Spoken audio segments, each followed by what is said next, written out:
यं ब्रह्मवेदान्तविदो वदन्ति परं प्रधानं पुरुषं तथान्ये विश्वोद्गते कारणम् ईश्वरं वा तस्मै नमो विघ्नविनाशनाय। हे गणपति देवता, आप विवेक हैं, समर्थ हैं, विश्व की समझदारी हैं, सूझबूझ हैं, विश्व की स्वतः संचालित सारी क्रियाओं का संपादक हैं। आप माता के द्वारा नियुक्त एक निश्चित कला के अधीन इस जगत की रचना का व्यवस्था करने वाले व्यवस्थाकार हैं। आप कृपा करें, आप देवों में देव हैं, बड़े आपकी पूजा मनुष्य सबसे पहले करती है, सभी देवताओं से पहले करती है। आप मंगल के देवता हैं, कृपा भी करते हैं, आप कृपा किया भी है आपने। आज के डेट में, आज की तारीख में आज मनुष्य बहुत आहार विहार के पे नासमझी से बहुत बीमार है।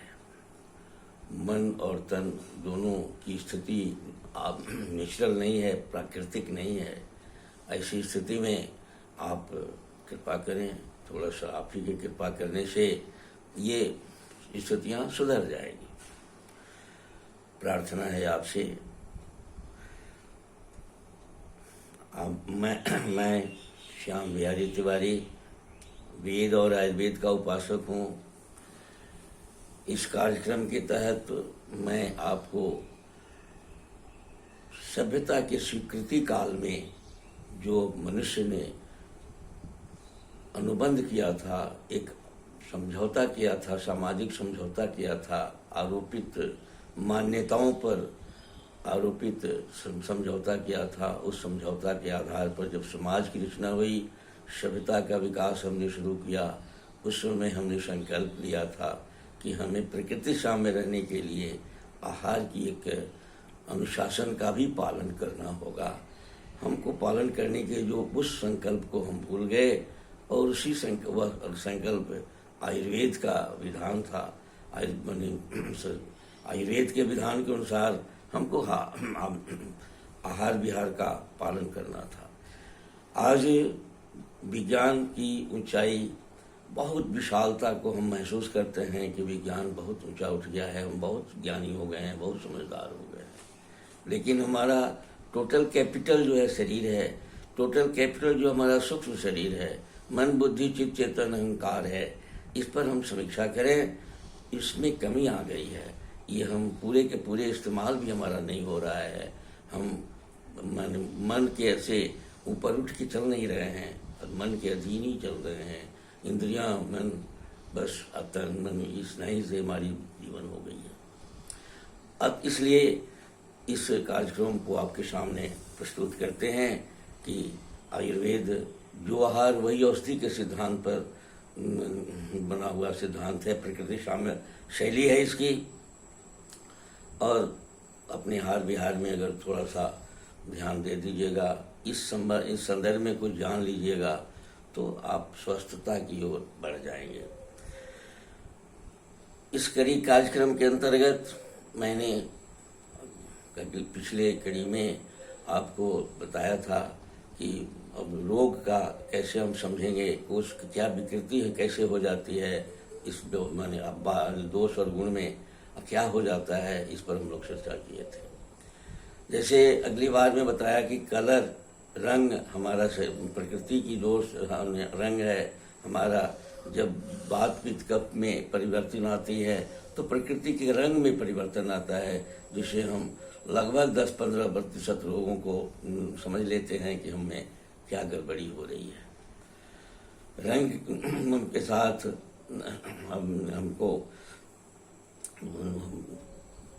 ये हमारा, यानी उसी तरह से रंग अपने आप में बीमारी नहीं है, लेकिन जब हमारा रंग चेंज हो जाता है, नेचर प्रकृति से अलग रंग होता है, तो हम कुछ बीमार हो जाते हैं। वात पित्त कफ के बिगड़ने से जो रंग में परिवर्तन कल पहले बताया था वो हो जाता है। आज मैं उसी कड़ी में आज मैं बुखार पर चर्चा करता हूँ, फीवर पर चर्चा करता हूँ। ज्वर भी, फीवर भी कोई अपने आप में बीमारी नहीं है, लेकिन रोगों के निर्धारण में, सैकड़ों रोगों के निर्धारण में एक फीवर का भूमिका है। माने फीवर माने तीनों दोष में फीवर की क्या अवस्था रहती है, ये बात आज मैं बताऊंगा।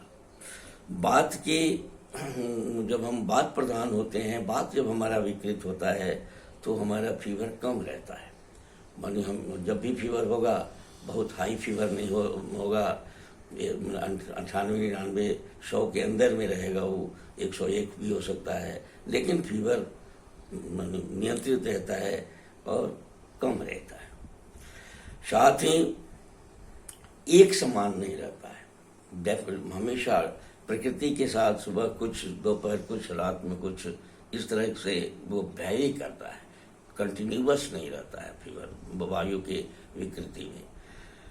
और उसमें एक परेशानी रहती है कि फीवर जिसको होता है वह चिंतित हो जाता है, मन से उदास होता है, क्रियाशीलता में बाधा उसमें रहती है, प्यास भी रहती है और बेचैनी भी रहता है। तो जिस बुखार में बेचैनी हो, प्यास हो और भैरी करता हो, बुखार का लक्षण, ज्वर का लक्षण, वो वायु की विकृति का लक्षण माना जाता है।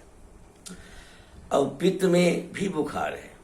पित्त का बुखार उच्च तापमान में रहता है, 103, 104 डिग्री भी हो सकता है। बड़े ही हंगामेदार बुखार होता है, वो बहुत पूरे शरीर लाल तमतमा जाता है, पूरे शरीर में जलन भी हो सकती है, कलर भी चेंज हो सकता है बुखार के पीरियड में। और जलन की अनुभूति बहुत महत्वपूर्ण है। वहाँ थोड़ा बहुत जलन रहेगी और वहाँ भी प्यास है, लेकिन वहाँ की प्यास में खूबी है कि वो पानी कम खोजता है। प्यास लगती है, पानी कम खोजता है, क्योंकि सूजन की बीमारी बुखार होता है, पानी कम खोजता है। पसीना उसमें रहता है, वायु के बुखार में सुखाने की प्रवृत्ति रहती है, इसलिए पसीना कम रहता है, नहीं के बराबर रहता है। लेकिन पित्त के बुखार में पसीना रहता है, बुखार के पीरियड में भी रहता है। अब बुखार पूरा पसीना हो जाने पर बुखार छूटने का भी निर्देश करता है। मनुष्य उसमें संवेदनशील हो जाता है, भयभीत भी हो जाता है, संवेदनशील हो जाता है, और एक तीनों दोष का सम्मिश्रण हो जाता है, इसलिए कि परिवर्तक पावर है, इसलिए सब दोष पर उसका असर पड़ जाता है। और एक उन्माद भी, मानसिक चिंता इस स्थिति में होता है कि भय की स्थिति हो जाती है, उन्मादी हो जाता है। अब कफ में जो कफ की स्थिति में अगर हम, कफ हमारा जब बिगड़ा रहता है, बनावट में कोई विकृति आती है, तो हम बुखार हमारा धीमा रहता है, धीरे थोड़ा सा, वो भी वायु में तो वैरी करता है, इस वैरी नहीं करता है, ये कंटिन्यू करता है और लेकिन नियंत्रित रहता है। बुखार जो है ऐसा नहीं होता है जो बुखार को बिगाड़ के तुरंत मार दे। उत्साहहीनता रहती है, आलस रहता है, ठहराव रहती है। यह हमारा बुखार का तीन स्टेज है। इसी में मॉडर्न साइंस का 7 बुखार का 7 प्रकार आ जाता है और हम इसमें बुखार के संदर्भ में डायग्नोसिस कर लेते हैं, निदान कर लेते हैं ये हमारा बुखार है। अब बुखार का कारण क्या है? आज बुखार के साथ साथ हमारे शरीर में जब हम बीमार होता है तो हमारे शरीर से कुछ निकलने लगती है, स्राव होता है, जैसे बलगम निकलना या खून निकलना, ये सारा होने लगता है। तो उसमें है कि वायु के साथ, वायु जब हमारा बिगड़ता है तो पेट में बहुत वायु बनने लगता है, आवाज के साथ हवा निकलने लगता है, पेट भी गुड़गुड़ करने लगता है, जोड़ में क्रैकिंग पेन, दर्द हो, क्रैक करने, जोड़ में आवाज होता है, चलने में भी आवाज हमारा होता है। ये हमारी वायु के विकृति में स्राव होता है। पित्त में रक्त और का बहाव होता है, नाक से गिर जाना, पैखाना के रास्ते से होना, जैसे बवासीर इत्यादि में पित्तज रक्त में ही, पित्तज बवासीर में ही आपका रक्त का निकलता है, नाक से कान से कहीं से रक्त निकल जाता है, तो पित्तज बीमारी मानी जाती है। और सर निकलने की प्रवृत्ति रहती है, उसमें पस भी निकलता है। कफ में विकृति जब आती है तो आंव रहता है, म्यूकस बनता है, कफ बलगम बनता है, तरह तरह का शरीर लसा जैसा हमारे शरीर से निकलते रहता है, साथ ही लार बहने लगता है।